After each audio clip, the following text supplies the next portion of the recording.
What's up? I'm Britt Burton, and you're watching Beta Records TV, and today I am here with Forever the Sickest Kids, who just released their new album from the Weekend series, Friday. Guys, thank you so much for stopping by.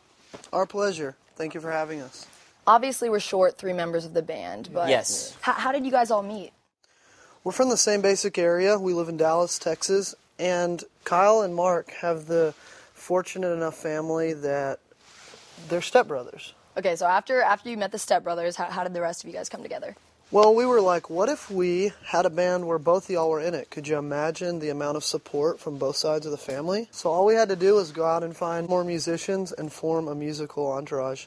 Caleb was one of my friends from the local music scene in Dallas, and he was in a band with Austin that I was a fan of. And Kent was in our previous band that we tried that went somewhere, but not as far as we'd like our band to go. We formed the band, we got the lineup together. We wrote our first song called Hey Brittany, formed a band name, recorded the song all in 7 days, and then put it up on the internet and just had a bunch of labels interested in the first song, and that kind of flew to Dallas, and the rest is history. And what was that like, kind of getting immediate success just off of that one song that you put up on the internet? It was crazy, but like, so that people aren't like, oh, they just blew up out of nowhere. Like, we'd been in bands for 3 years prior to this and been playing our instruments and stuff, so like, we definitely had a crash course on what to do, how to step into the industry. And since there are 6 different personalities in the band, was it hard kind of cultivating and making a sound, or are you guys all pretty much on the same page from the get-go? I would say that's probably what makes it the most fun. Yeah, definitely. It puts the kids in Forever the Sickest Kids. Yes. All 6 of us have different influences. All 6 of us have different influences.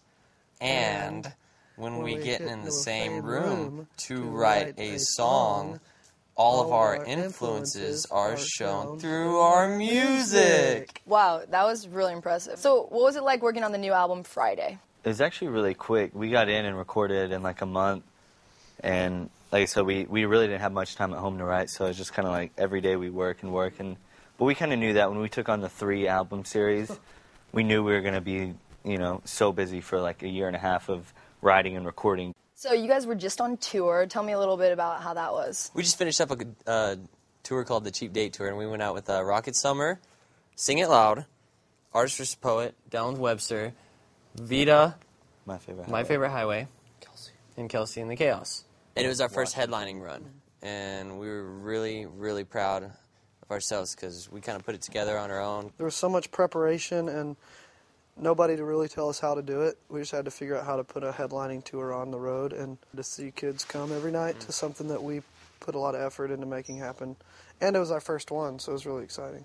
You guys also got to play over Thanksgiving in Detroit. So what was that like, playing in the stadium for the halftime show?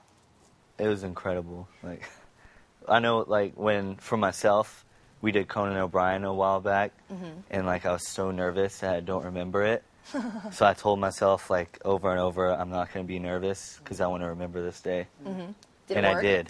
Good. I did remember. We learned a lesson, like, don't let the nervousness ruin the moment. Because I think for all of us, that was kind of like the height of our career. So how do you kind of shake those nerves out? Because I imagine that would be pretty scary when you're walking into this huge stadium and you're like, ah. Sure. It's funny you say that. When we were walking onto the field and they were setting up the stage, we were walking along the side of the crowd, and everyone was, like, cheering and stuff, and I heard one guy say, "Cut your hair!" Yeah. My hair was all spiked up and everything. He goes, "Cut your hair!" And I was like, oh, man.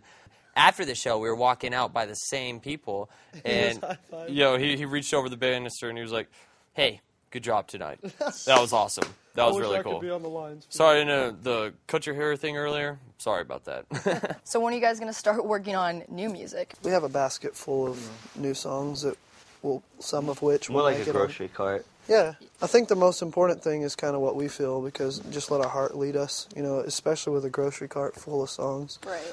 We've got to, like, put ourselves back in the day when we were on a budget grocery shopping with Mom and Dad and be like, this one needs to go back on the shelf for now. Right.